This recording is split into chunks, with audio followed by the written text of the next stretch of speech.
This is Julian speaking. Finally, after a while, I can welcoming you to another battle report out of the breach again. Life got in the way, but now I am back to bring you new content and the edited battle reports you know and you're here for.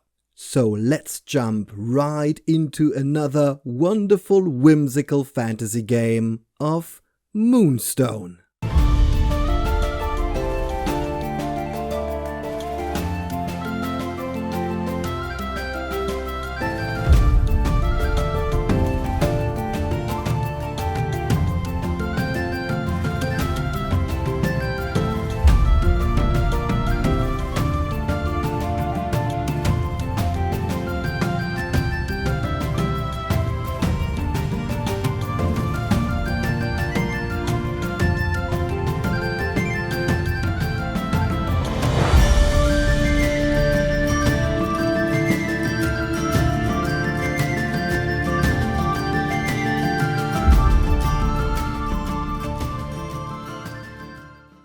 The new Dominion box, Death and Taxes, released a while ago, and I wanted to see Portly Pete in a troop to support the Dominion soldiers. So, for the Dominion fight, Doug the Flatulent, Vicious Sid, the Firespitter, Portly Pete, and Beaky Bobby. On the other side, we find the Commonwealth with the Baron von Fancyhat, Eric the Squire, Quack, Old Calders, and Gotchgut. Here you can see the depth of the Moonstones on the battlefield. Turn 1.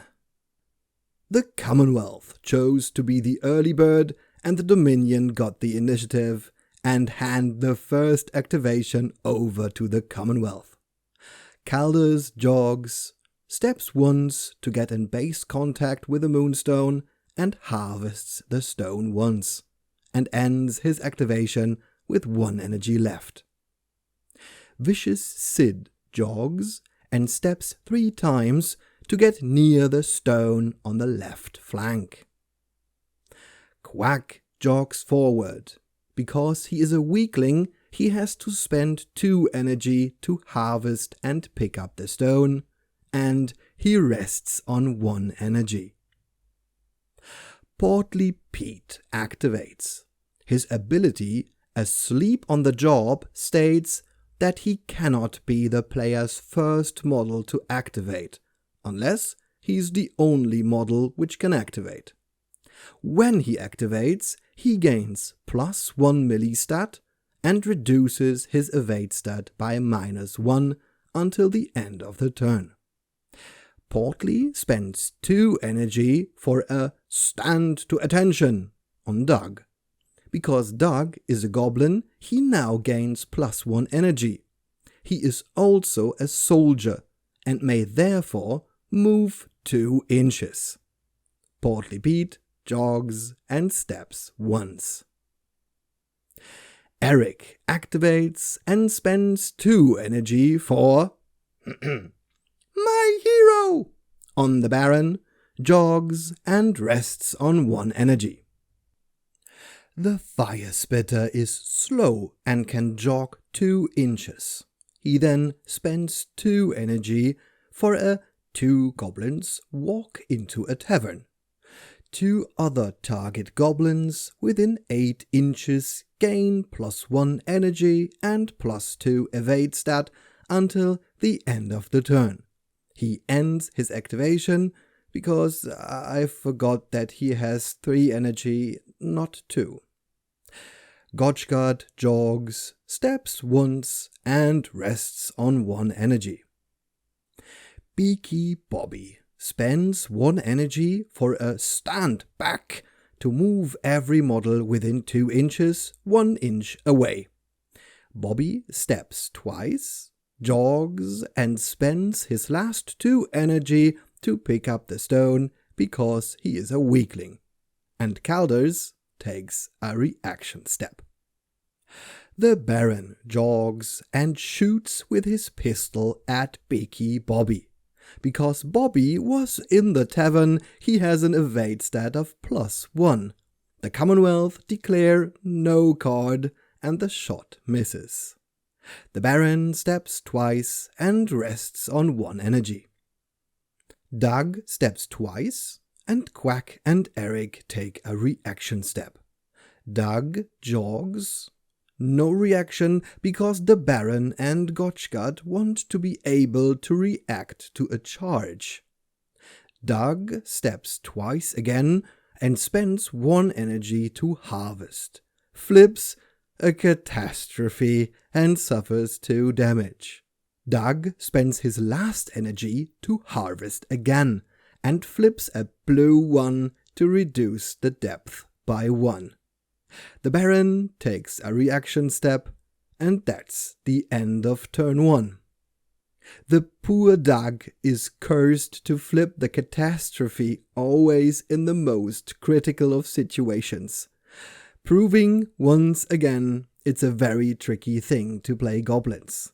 The Commonwealth playing it safe with the ability to take reaction steps because a 3-inch melee range character like Doug with lots of energy and the potential to reach very far with his jog and charge movement has to be respected. We'll see how the troops clash in the next turn.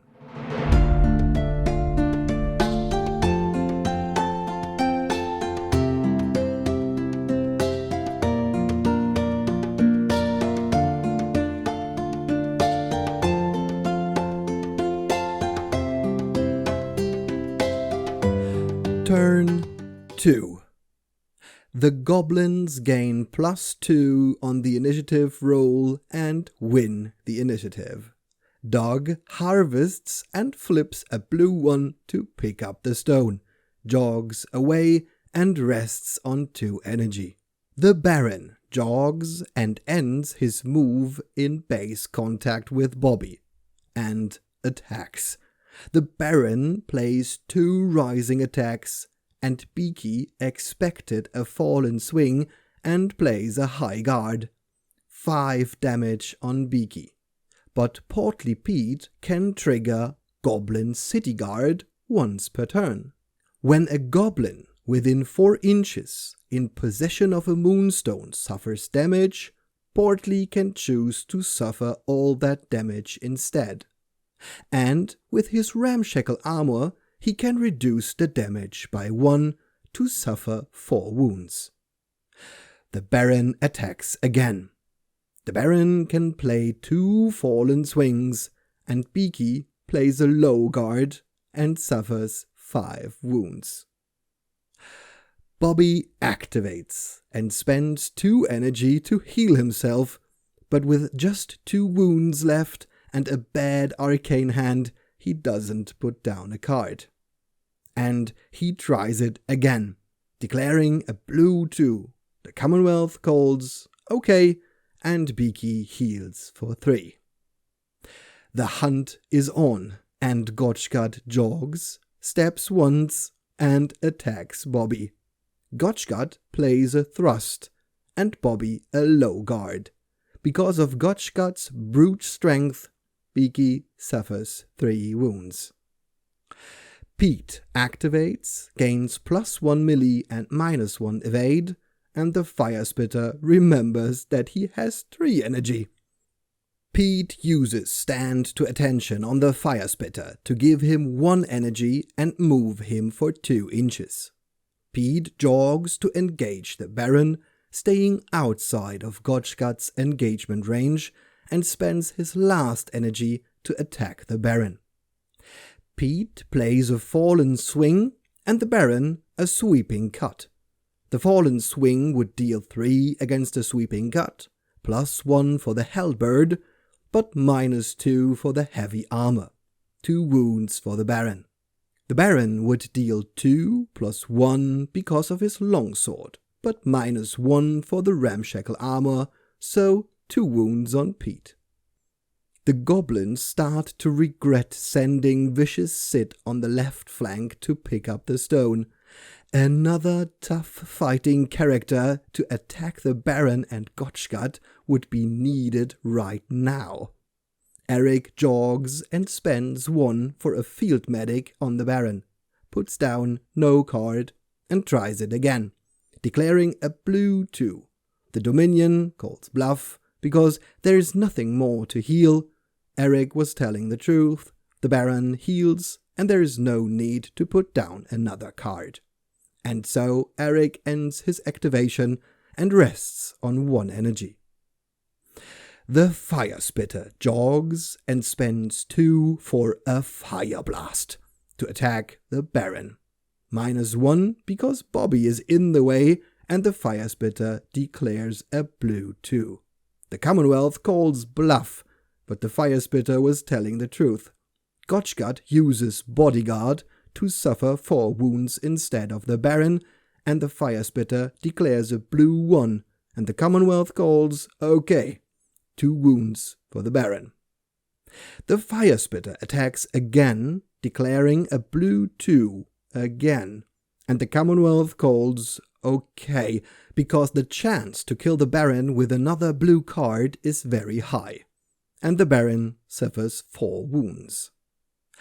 Old Calders harvests for 1 energy, jogs, and harvests the other Moonstone twice, to bring it down to a 2. Vicious Sid jogs, steps once, and harvests twice to pick up the stone, and Eric takes a reaction step. Quack jogs and has to spend 2 energy to pick up the stone, and Doug uses his energy to take 2 reaction steps, 1 after the jog and 1 after the harvest. And that brings us to the end of this turn. I repeat myself, but I am sure the goblins missed their Vicious Sid in the fighting pit. Seeing the Baron on 1 wound, not able to finish him off, is a tough pill to swallow. Will Sid be fast enough to teleport in the middle to attack Quack? Will the Baron live to kill the goblins? Let's find out in the next turn.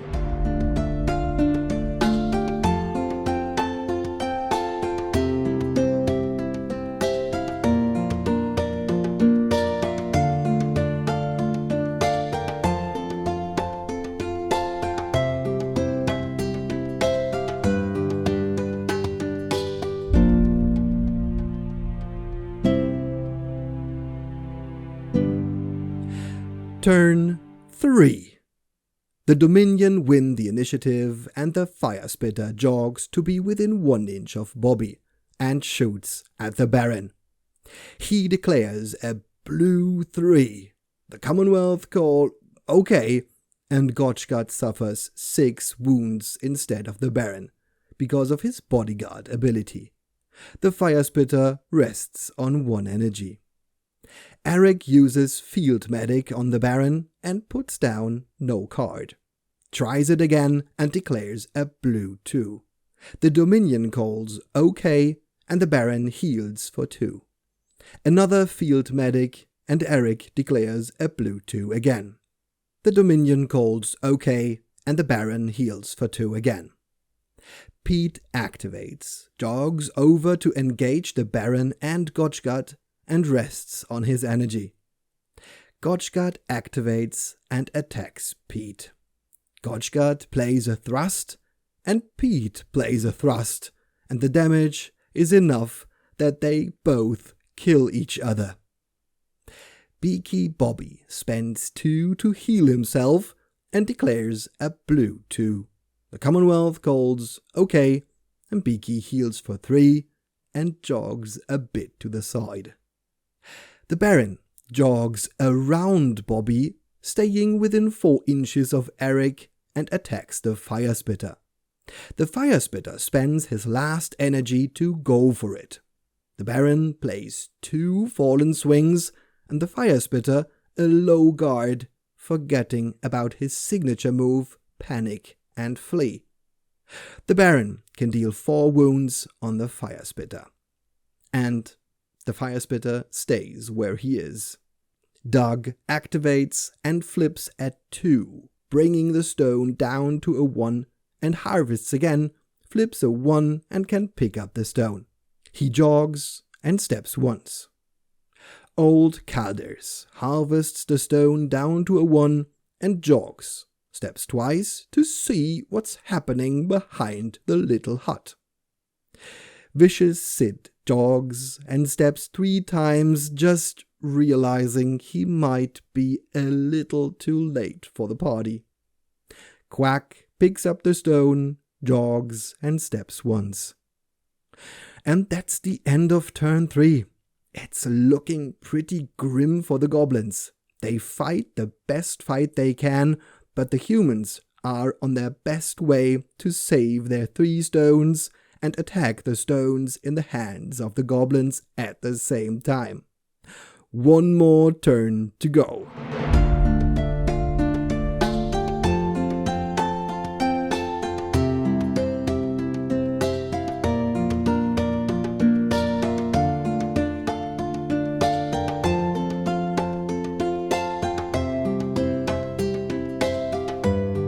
Turn 4. The Commonwealth win the initiative and Eric activates to shout a "My hero!" in the direction of the Baron and spends his last energy to heal the Baron. Eric declares a blue 2. The Dominion calls bluff, but Eric was telling the truth. The Baron heals back to full wounds. Eric jogs to engage Bobby.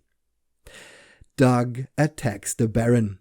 Doug plays 3 thrusts and the Baron a low guard.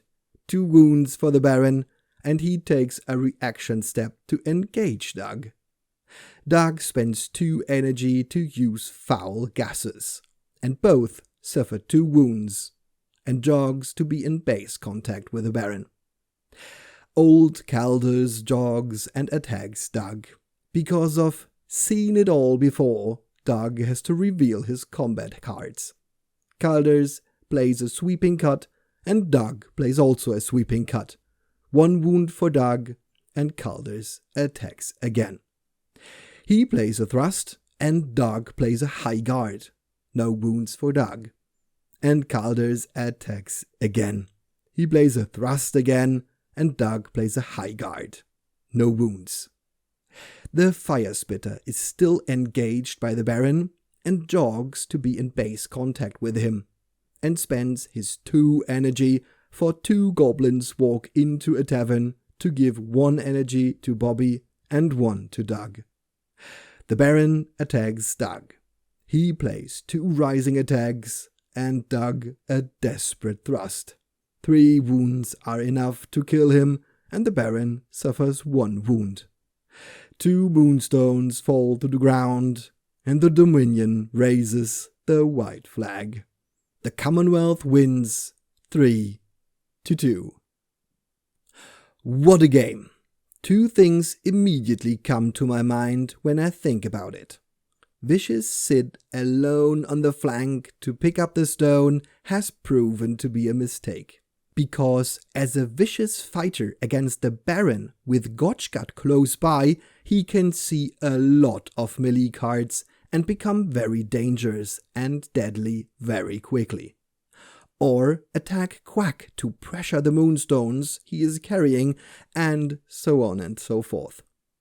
The second thing is the missed opportunity to remember the signature move of the Fire Spitter, to get away from the Baron. Running away to be able to shoot the next turn is a much better place than being in close combat with 1 or 2 melee cards and predictable combatant. So much to learn about the goblins. I am really looking forward to add the tax collector in the next game. I just have to decide who is staying at home for her to jump in. Who would you like to see featured on the channel? Let me know. I'm always happy to read the comments, and I am planning to bring more content very soon. You know what you can do to help the channel. Like, share, comment and subscribe, but most importantly, I want to thank you for watching. I hope to see you soon for another battle report out of the breach.